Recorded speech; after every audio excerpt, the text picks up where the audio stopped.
The words she had read on the page. I brought you the Heart Witch. Show me the terror. Saga pushed the heart through the hole in the sign. This was the key. The tree was the threshold.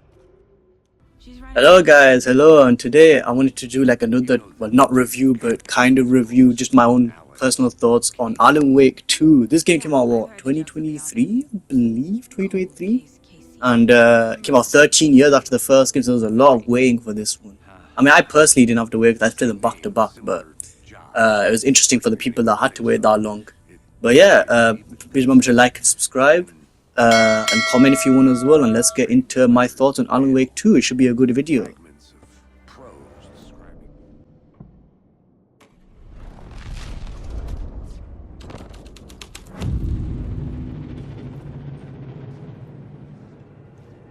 The troop were busy building their own wicker. So firstly, let's talk about the gameplay, because I think it's pretty important to talk about this. Obviously, you know, it's a game. But for those of you that might not know, this game is a survival horror game, which is pretty different from the first one, which I say is more action, because that's kind of what they were going for, like making it like Max Payne, which is one of their other bigger games. But yeah, there were definitely some horror elements in that game as well, obviously, but they were more so in the story rather than the gameplay. But for this one, I think the gameplay actually reflects that horror theme now. Like, there's way more tension while you're playing. I think it plays pretty similar to the newer Resident Evil remakes, with how it feels, the feedback in the controller, how movement feels, how you walk. You need to reserve ammo, needing to be precious, or need to preserve all of your bullets, need to be accurate, stuff like that. And you do get a variety of weapons throughout the game, but I just personally went with the pistol shotgun combo, which is good enough for me to get through the game, and it's just what I preferred anyway. The graphics also look super good, with Bright Falls where Saga sections take place, looking more like detailed, having the vibes of sort of a desolate town with nothing going on, and then that contrast with Wake sections, which obviously look beautiful in their own way, but they're way trippy, and you're always wondering like what the hell is going on, what everything means, what all of it is going to mean in the end as well. It's really interesting to see.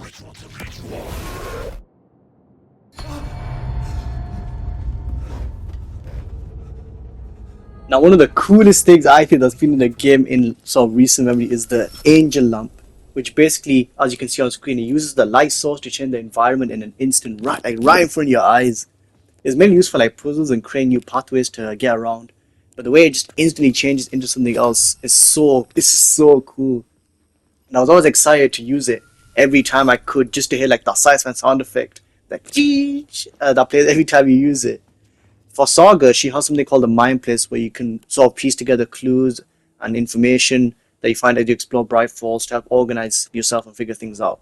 The actual place that she's in is actually pretty cool as well, and seeing what Saga specifically thinks is pretty cool. But the place itself, to be honest, like, it wasn't really that useful to use, because you can just pretty much get through the game by playing the game, outside of, you know, some specific instances where you have to actually use it to link stuff together to get like a new idea to push the story forward.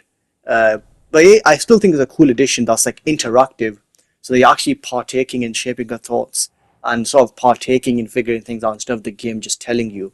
But the sort of actual practicality and usefulness of it, I think, was kind of weak, because it would sometimes just get annoying to have to keep going back. So it's kind of just smart and felt more efficient, more fun to just play the game instead of having to keep going back to it. But that's what I personally think about the Mind Place, at least. Now, Wake also has a similar thing to the Mind Place for Saga, but his is the Dryer's Room, as you can see on screen, where if you place certain story ideas that he gets while exploring, it'll change the environment instantly again, similar to the Angel Lamp, but this is more complex, where there's more sort of options to pick from, and you can sort of mix and match, trial and error to get the information you need and to figure out where to go. But I also think this is such a cool thing as well, because it's such a unique way to make a puzzle in a horror game, where it's using the actual sort of story of Alan Wake himself, who he is, and his sort of skill set to in like a gameplay format as well. So it just makes it way more easier to invest in him and his way of thinking, because you're kind of thinking like the author Alan Wake, which I thought was just super cool. I'd use my writing to project myself out of this room, like a deep sea diver, to go deeper and explore the depths of this prison for a way out. This room was my boat. Writing was my lifeline. I would start again at the talk show.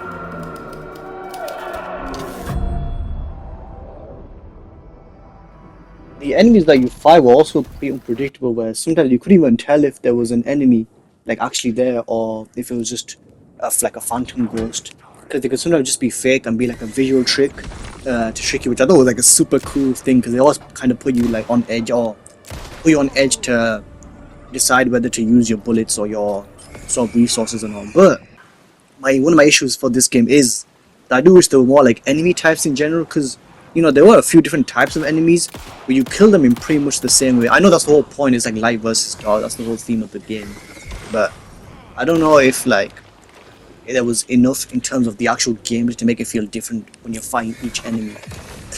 Like apart from the hearts that you can shoot when you take enough like I guess darkness out of them. But I don't know if this is exactly a valid complaint. But I just kind of wish that there was more ways to kill the enemies. Or at least the enemies interact with you in different ways. Because the only one that actually feels kind of different is the wolf, and some of the people that shoot you out of distance. But outside of those two, the rest of the enemies just kind of like come to hit you, and that's kind of it. It was still fun, obviously, and it's still a good time.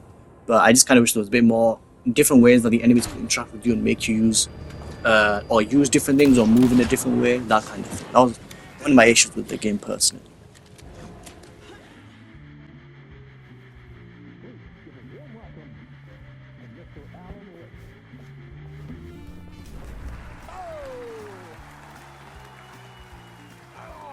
Good to see you, Alan. Great to see you. Welcome back to the show. Come on, sit down, sit down, sit down. Woo! Oh man, it is so good. You wrote these pages in the dark place. So why are we finding them here? So yeah, the story, I'm not going to waste any time here. It's super, super good. It's split into two sections for the both characters, so for Saga and for Alan. Saga is an FBI agent that is investigating the activity of the murder of some sussy cult that's out and about. But she starts to realize that there's more to them than just like killing people. There's a lot more to them and what they're doing. She obviously doesn't know about the dark place, which is where Alan Wake is in, and all of the shenanigans that are going on there. So she acts as a pretty good vessel actually for any new people that are experiencing the world for the first time. Because obviously those players might have maybe a bit of an idea if they've heard about what happened in the first game, but they won't actually know about the specific details of what's going on.